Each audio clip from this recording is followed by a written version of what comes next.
Okay, so now we got our stuff. We got to get them all assembled here. The fishing line we're going to use is going to be this stuff right here. It's going to be 12 pound. This is Eagle Claw, 12-pound monofilament. And this is because basically I'm just showing this how I would fish for walleye. Because that's what Marty was catching when he was ice fishing. So this is a show for Marty Young Bear. Show him how to make some of these rigs up. I'll probably make some rigs up and send them to him. That's the full intention that I'll have to tie up some more of these rigs up. But I'm just doing a couple just for demonstration purposes. But I use actually kind of the cheapest line you can get at Walmart or King, Walmart or any of the big box stores. Eagle Claw is a pretty good brand. I don't know if they're still around, but the one I can find all the time at Walmart is Zebco OmniFlex. It's a high strength line. Comes in all different diameter or different pound tests. For this example, we're just going to use 12 pound. But if I was going with this rig and I knew I was targeting a lake that's full of northern pike, or muskies or any fish that got a lot of big teeth that can cut through line, 12 pound might not be a good choice for that, for making a rig for pike. I would say if you wanted a rig like this, that would be a kind of a good catch rig. Pound line poundage wise would be probably a 15 or a 20 pound. If I was really targeting just pike strictly and big pike, I might bump the leader up to a 30-pound test, but generally about a 15 to 20-pound test leader. But we're going to use 12 because when fishing for walleye, you want a little bit lighter leader for them if you're targeting them exclusively. Plus, they're a little more line conscious as far as seeing the line.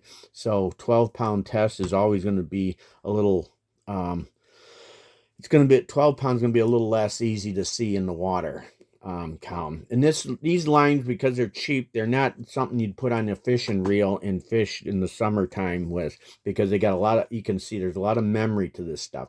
It's stiff and it kinks up, but it makes really good leader material. So I'm going to get us a piece of this leader material. Generally speaking, to make this rig, I stretch the line off the spool about an arm's length, roughly. I make them a little bit longer. About an arm's length is good. And the reason why is because if you're fishing with this rig and you're catching fish like pike, especially, that cut your line, they might damage your line, and you're gonna have to how do I say it?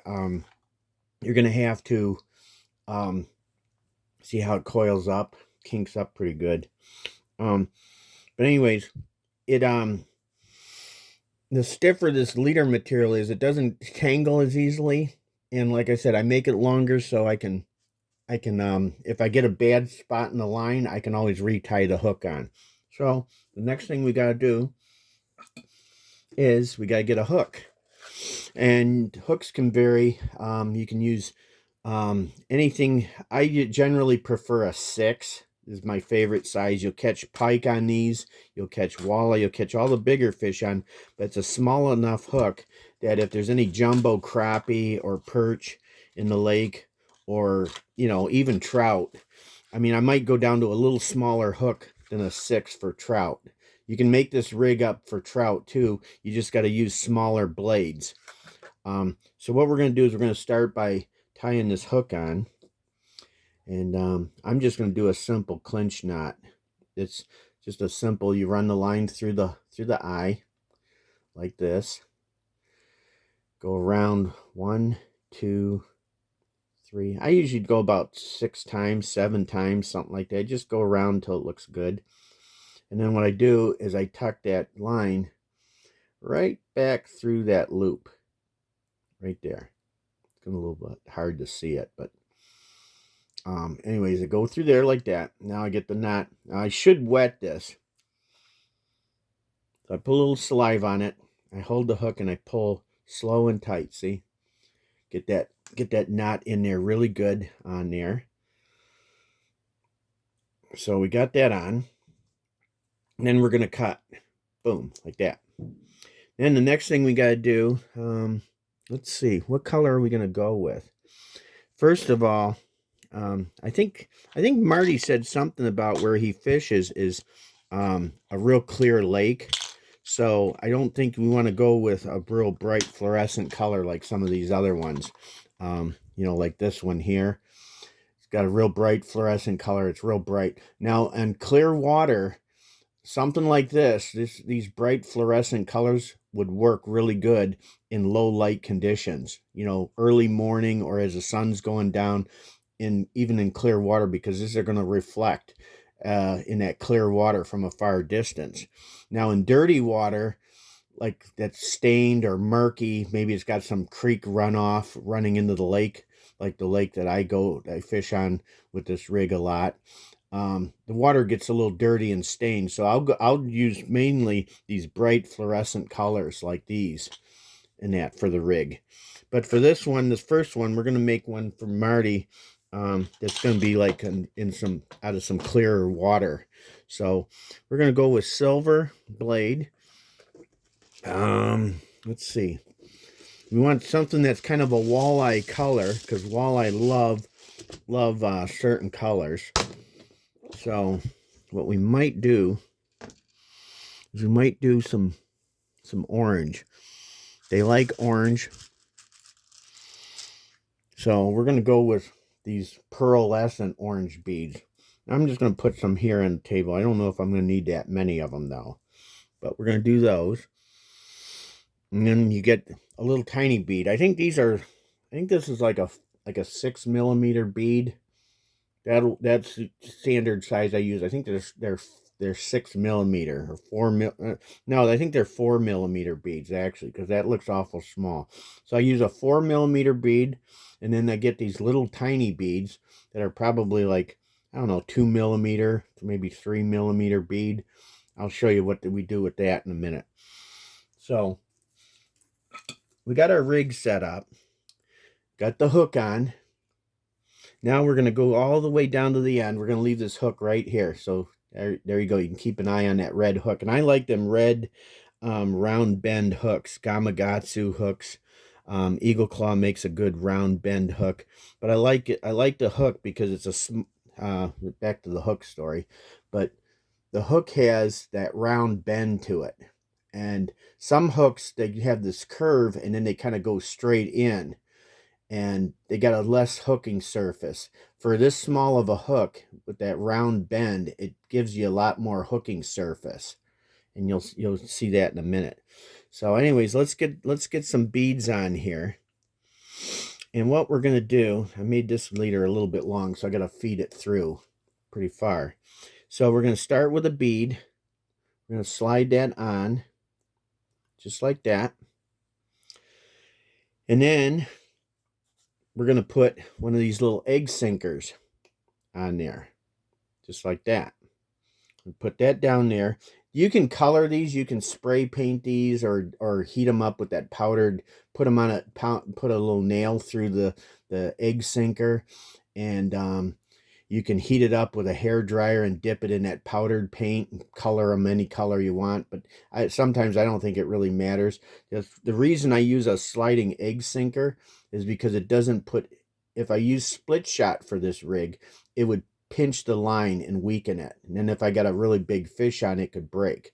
So I use just an egg sinker that slides freely. Okay, so we got one bead, we got the egg sinker, and then we're gonna add a couple more of these orange beads to this one.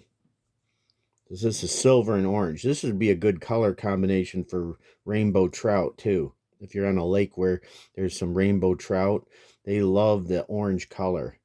So anyway, so I'm gonna have about three of them on there. Now, I don't have the toothpick. That's what I usually use all the time, is toothpick. So let me make sure I don't lose all of my stuff. Because what I'm going to do is I'm going to show you how to put the stop on. But a toothpick works really well. But for this demonstration, I'm going to use this little gizmo here. It's a little rat. Little tapered rubber tail that's used for beads. But if you don't have those, a toothpick will work just fine. But anyways, you just take this And you shove it through till it gets tight. Okay, about like that. Gonna get tight on there. And then you can just trim that off. That's why I like using a toothpick, because it works better that way. So now I've got all this stuff down here. The damn hook gets caught in the bit. So I got my hook right here, and then I've got the bead, which got a toothpick or one of them little rubber gizmos I stuck in there, and then my egg sinker. So this is all sliding up and down on the line. There's nothing that's going to crimp or pinch the line at all whatsoever. Now I got to make sure I got enough beads hanging off of there. That looks good. That looks good right there, just like that. So now what we need to do is we need to find a clevis. And I know, I apologize, some of this stuff is kind of small. It's hard to see. But you get these little things called clevises. And what this does, let's see if I can find something to put it on. Hope you can see that. But that is a little, looks like a little stirrup for a horse, like when you're on a horse. And it's got these little holes through it on each end that goes through. So what you do is you got to make sure you're putting the blade on the right way. Okay, so you want this blade to hang there. So you take this clevis and you feed it through there like that. And then I pinch it like this. I kind of hold it so that little clevis isn't going to fall off the blade. And then I can find the rest of the line here, because I made this leader like a lot longer than I normally do. But anyways, so got it oriented the way I want it. And I got to thread the line through this thing, this little clevis, just like that. Hold on, I'm going to see. See, so it's hanging there, and it'll spin. It spins freely on the line, just like that. And it gives a lot of flash in the water. Okay, so now I'm going to slide this down to where our rig is. So when this is on a tip-up rig, stupid, not a good idea to do that. So on this tip-up rig, you can slide that toothpick stop for this bead. You can slide it down. You can fish. This is about 6 inches away from the hook, but I can slide this up further. It depends on the water. If the water's real clear, I might slide it up 12, 15 inches like that. So I'll have my hook here, and then my rig is right here. For dirtier water, I would slide this stop bead down further. Get it about 6, 8 inches from the hook like that. Okay. So now this thing is going to be suspended in the water. It's basically a vertical crawler harness is what this is. For people make a rig similar to this for walleye fishing in the summertime, and you put 1 or 2 hooks on, and then you hook your night crawler on there so it trails nice and straight. I'll do a video on that sometime soon. But anyways, let me find a minnow so I can do the demonstration purposes. I'm using a rubber minnow. This one's probably a little smaller than what I would use for walleye. I mean, I might use a minnow this size. This is a 3-inch rubber minnow. I'm just using it as a representative. But I'd probably go with, depending on what you're going after. You're going after pike and walleye, you might want to go to a 4-inch. But just imagine this being a live minnow. I'm going to hook it right through the middle of its body. Right there, lightly underneath it. So it's on the hook, just like that. Now, this thing's down in the water, and that minnow is going to swim around down there. You can just imagine him down there swiggling around. And as he's wiggling around, these beads and this spinner blade is going to flip around, and it's going to move and attract fish. It's going to have the flash in there. And the only reason you put the egg sinker on is because you don't want your minnow to just swim off real far away. You want them to swim in and stay kind of in a tight, fairly good sized circle, but not swimming up underneath the ice. So that's the reason you've got to have that egg sinker in there as a weight to kind of hold that minnow right where you want it. But you can see this is what that rig would look like. The minnow swimming around down there, and these blades are jiggling, and they're making a little noise, banging against these beads, so to speak. And it does. It gives you a little extra attraction. And I fished the lake by me is a reservoir lake. It's very dirty when it gets runoff. And one time, a friend of mine and I were out ice fishing with tip-ups for pike because we couldn't spear anymore for them. The season was closed. And so we were using some of these tip-up rigs with these bright fluorescent blades on there. We're using brighter colors, brighter beads. And we were catching like, it seemed like 5 to 6 fish to every fish that anybody else was using with just a bare hook and a sinker on there, with a minnow. So it did definitely increase our catch ratio. And you can go with smaller size blades. These are smaller ones. These are size 2s. I think I got 5s. 5s and 2s are probably the 2 best sizes for this rig. But yeah, I've caught so many fish with this rig in the winter time with tip-ups and minnows. It's crazy. But anyhow, let me get that shut before I have a bunch of beads all over the place. But yeah, you just got to pick up some blades. Any bait shop has them. I might have to put up a link or something in this video where I order I order a number of my beads and some of my blades and the clevises I was showing you here, these little clevises, and that I order them from a place called Jan Netcraft, and they're in Toledo, Ohio, I think. And they have a whole selection, whole catalog. You can order beads, hooks, fishing line, clevises, anything you would need for lure making. Even if you wanted to make wooden lures, they sell little wooden bodies and plastic bodies. You can put your own hooks on, you spray paint them. You can do everything. It's called Jan's Netcraft. It's in Toledo, Ohio. But I'll put that in the link in the video. But anyways, this is a video for Marty and anybody else that's doing some ice fishing and you're fishing with tip-ups and minnows. For walleye or pike or anything, even perch. I mean, a perch would grab a minnow that size. So, I mean, if you got a jumbo perch around and you got this small of a hook, that hook's small enough, a perch can get that in their mouth, no problem. And a minnow about this size would be dynamite for that. But all it is you adjust the colors of the blades, the size of the blades, and the hook sizes, depending on what you're fishing for. I like the size 6 round bend Gamakatsu treble hooks. They're kind of pricey for them. I think you get 10 of them in here for like $5. They might be more than that now because this is an older box. But anyways, you just adjust it. If you're in dirty water, always use the bright fluorescent-y kind of colors like these. If you're in clear water, silver blades, gold blades, copper blades are good.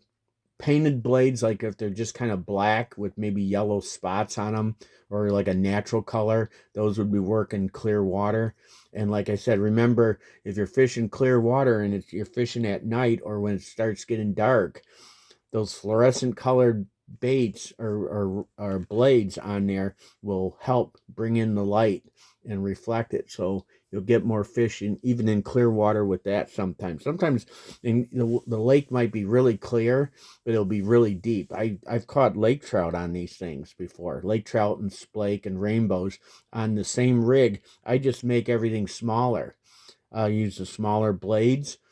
Sometimes I use a fluorescent or something, a brighter color, because I'm going down. I might be fishing 50, 60 feet down on a ledge or something, or a point that goes down into the lake. So sometimes in that deeper water, light doesn't travel down there. So if you're fishing clear water and it's fairly shallow, I'd stick with the more metallic colors like this. but if you're fishing down a lot deeper, you go with a brighter colored blade, even a white blade. If you can get these blades in white and do white with white beads, and then have this minnow on there, and you're fishing like for lake trout or something down real deep, white is a good color. It's the best color to use in a lot of cases down there because it reflects the most light. So anyways, like, share, subscribe, and I'll see you on the next one. So take care, guys, and see you next time.